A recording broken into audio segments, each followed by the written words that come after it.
بسم اللہ الرحمن الرحیم۔ بسم اللہ الرحمن الرحیم۔ منتخب احادیث، کلمہ طیبہ، احادیث نبویہ پڑھی جا رہی ہے۔ عن ابی ہریرہ رضی اللہ عنہ قال قال رسول اللہ صلی اللہ علیہ وسلم الایمان بضع وسبعون شعبۃ فافضلها قول لا الہ الا اللہ وادناها اماطۃ الاذى عن الطریق والحیاء شعبۃ من الایمان۔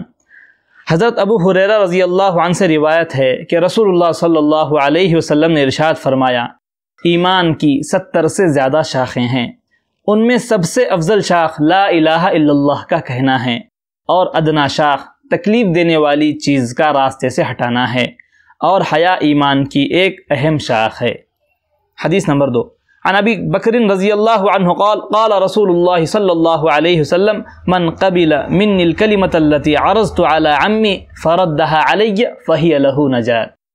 حضرت ابو بکر رضی اللہ عنہ سے روایت ہے کہ رسول اللہ صلی اللہ علیہ وسلم نے ارشاد فرمایا، جو شخص اس کلمے کو قبول کر لے جس کو میں نے اپنے چچا ابو طالب پر ان کے انتقال کے وقت پیش کیا تھا اور انہوں نے اسے رد کر دیا تھا، وہ کلمہ اس شخص کے لیے نجات کا ذریعہ ہے۔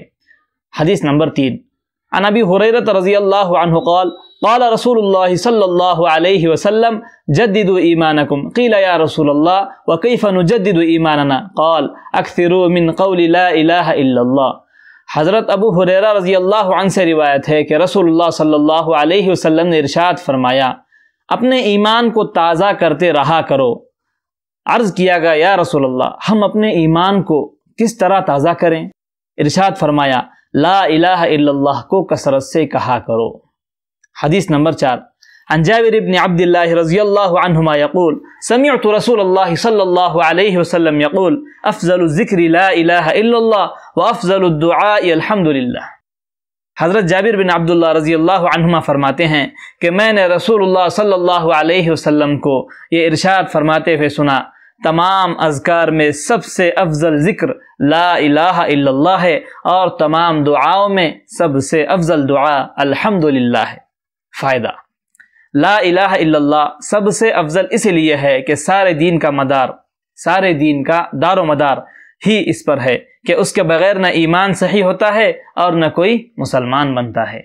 الحمدللہ کو افضل دعا اس لیے فرمایا گیا کہ کریم کی تعریف کا مطلب سوال ہی ہوتا ہے، اور دعا اللہ تعالیٰ سے سوال کرنے کا نام ہے۔ حدیث نمبر 5، عن ابی ہریرہ رضی اللہ عنہ قال قال رسول اللہ صلی اللہ علیہ وسلم ما قال عبد لا الہ الا اللہ قط مخلصا الا فتحت له ابواب السماء حتى تفضي الى العرش مجتنب الكبائر۔ حضرت ابو ہریرہ رضی اللہ عنہ فرماتے ہیں کہ رسول اللہ صلی اللہ علیہ وسلم نے ارشاد فرمایا، جب کوئی بندہ دل کے اخلاص کے ساتھ لا الہ الا اللہ کہتا ہے تو اس کلمے کے لیے یقینی طور پر آسمان کے دروازے کھول دیے جاتے ہیں، یہاں تک کہ یہ کلمہ سیدھا عرش تک پہنچتا ہے، یعنی فوراً قبول ہوتا ہے، بشرطے کہ وہ کلمہ کہنے والا کبیرہ گناہوں سے بچتا ہو۔ فائدہ، اخلاص کے ساتھ کہنا یہ ہے کہ اس میں ریا اور نفاق نہ ہو۔ کبیرہ گناہوں سے بچنے کی شرط جلد قبول ہونے کے لیے ہے، اور اگر کبیرہ گناہوں کے ساتھ بھی کہا جائے تو نفع اور ثواب سے اس وقت بھی خالی نہیں۔